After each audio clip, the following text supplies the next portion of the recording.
کیا رمضان میں مرنے والے کی کوئی زائد فضیلت ہے؟ کیا اس سے حساب و کتاب نہیں ہوتا؟ محمد اویس انڈیا سے۔ بعض روایتوں میں آتا ہے جو جمعے کی رات کو انتقال کرے گا اس پہ عذاب قبر نہیں ہوتا، بعض میں آتا ہے جو رمضان میں انتقال کرے گا اس سے عذاب قبر نہیں ہوتا، پھر بعض میں آتا ہے کہ قیامت تک کے لیے ہٹا لیا جاتا ہے، بعض سے پتہ چلتا ہے صرف رمضان میں ہٹایا جاتا ہے۔ لیکن اس بارے میں جتنی روایتیں سب ضعیف ہیں اور بہت زیادہ ضعیف ہیں، تھوڑی بہت ضعیف بھی نہیں ہیں۔ تو بعض علماء نے دیکھا کہ چلو روایتیں ہیں، اللہ کی رحمت سے امید کی جا سکتی ہے کہ بخشش ہو جائے گی، لیکن حقیقت جو ہے نا دلائل کی قوت کی روح سے ان روایتوں میں جان نہیں ہے۔ تو اس لیے جو ہے وہ اللہ تو کی رحمت سے تو دیکھیں کچھ بھی امید لگائی جا سکتی ہے، لیکن اگر ہم اللہ کی طرف منسوب کر کے کہیں اللہ کی طرف یقینی طور پر تو اسی بات کی نسبت کی جائے گی جو اللہ کے رسول نے کہی ہے اور جو اللہ کے رسول سے ہم تک صحیح سند کے ساتھ پہنچی ہے، اس بات کی نسبت تو کی جائے گی۔ اس کے علاوہ نسبت کرنے میں جو ہے نا میری رائے تو یہ کہ احتیاط سے کام لینا چاہیے۔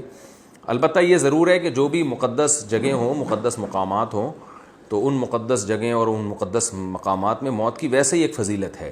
جمعے کا دن اور جمعے کی رات بھی مقدس اور رمضان بھی مقدس ہے، اور روزے کی حالت میں موت پر صحیح حدیث ہے کہ روزے کی حالت میں جس کی موت واقع ہوگی جنت میں داخل ہوگا، اس پر مسند احمد کی صحیح روایت موجود ہے۔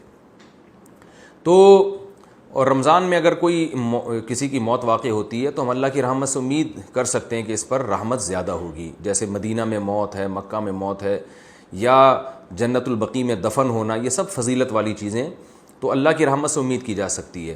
لیکن یاد رکھیں تمام احادیث کو اور قرآن کی آیات کو جمع کر کے فیصلہ کیا جاتا ہے۔ اگر ہم قرآن کی بہت ساری آیتوں کو اور احادیث کو سامنے رکھتے ہیں تو اصل بخشش کا مدار عمل پر ہے، کسی خاص ٹائم پہ مرنا یا کسی خاص حالت میں مرنا اس پر اصل مدار نہیں ہے۔ اس کی وجہ سے اللہ کی رحمت آ سکتی ہے، صغیرہ گناہ معاف ہو سکتے ہیں، کبیرہ گناہوں کے لیے قرآن میں اور احادیث میں جگہ جگہ یہی مضمون ہے کہ ان کے لیے توبہ ضروری ہے۔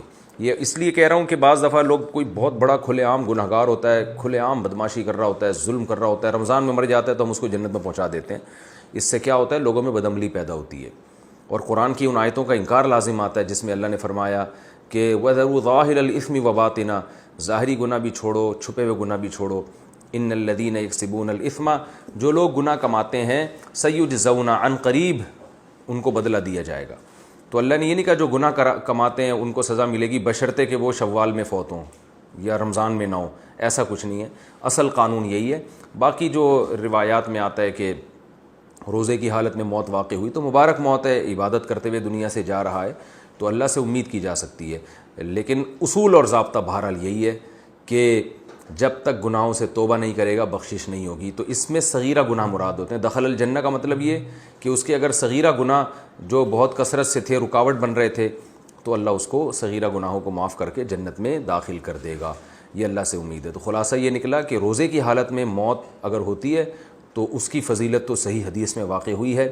خاص رمضان میں موت واقع ہونا یا جمعے کی رات کو موت واقع ہونا، اس کی فضیلت کسی صحیح حدیث میں نہیں ہے، نہ لیلۃ القدر میں موت کی فضیلت کسی صحیح حدیث میں ہے۔